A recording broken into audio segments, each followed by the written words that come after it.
বন্ধুরা, আমরা অনেক সময় প্রশ্ন করতে যে আটকে যায় যে আসলে কয় হ্রস্ব ই হবে নাকি কয় দীর্ঘ ই হবে। অর্থাৎ এখানে আমি সেম দুইটা বাক্য নিয়েছি। একটি হচ্ছে একটিতে কয় হ্রস্ব ই দিয়েছি এবং আরেকটিতে কয় দীর্ঘ ই। বাক্য কিন্তু সেম। যতক্ষণ পর্যন্ত না আমি এটি মুখে উচ্চারণ করে পড়ব ততক্ষণ কিন্তু এর পার্থক্যটি বোঝা মুশকিল।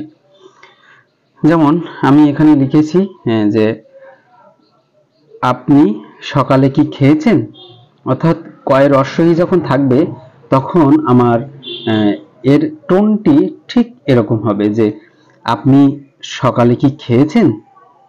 এবং ২ নম্বরে যে প্রশ্নটি বাক্যটি লিখেছি আমি, এখানে হবে আপনি সকালে কি খেয়েছেন।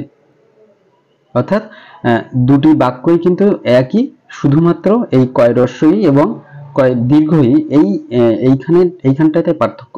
তো সেক্ষেত্রে আমরা কোনটার উত্তর কি হবে, যে কোথায় হ্রস্ব ই থাকলে কি উত্তর হবে, কোথায় দীর্ঘ ই থাকলে কি উত্তর হবে।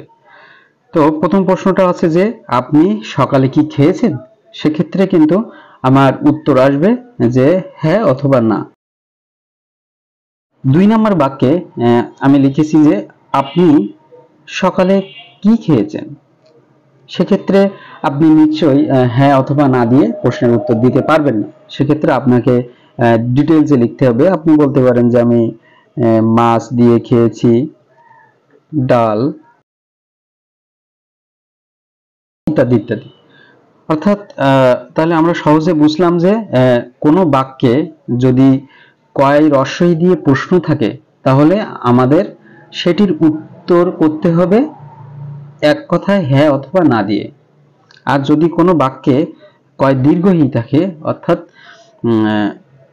আপনি সকালে কি খেয়েছেন, সেই ক্ষেত্রে আমাদের এর উত্তর হবে ডিটেইলস, অর্থাৎ বিস্তারিতভাবে দিতে হবে। আমি তদরূপ আরো একটি বাক্য লিখি, যেমন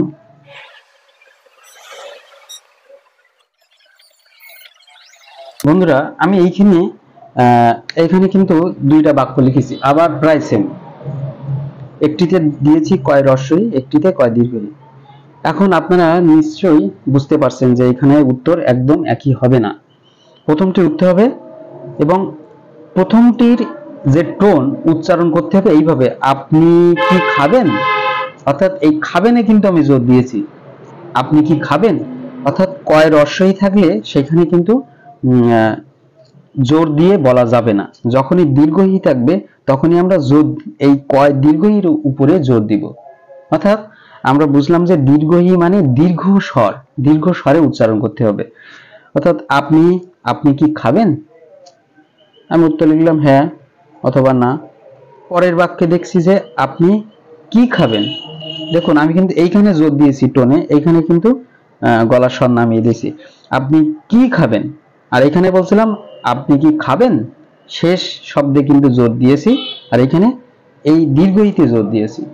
অর্থাৎ দুটি বাক্য যখন লেখা থাকবে তখন আমরা কিন্তু এর পার্থক্য বুঝবো না। কখন বুঝবো, যখন মুখে উচ্চারণ করব।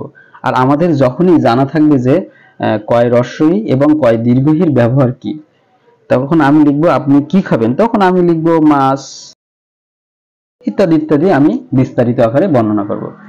তাহলে আমরা বন্ধুরা সবশেষে কি জানতে পারলাম, যে কোনো বাক্যে যদি কয় হ্রস্ব ই দিয়ে প্রশ্ন করা থাকে সেক্ষেত্রে আমরা তার উত্তর এক কথায় দিব, হ্যাঁ অথবা না।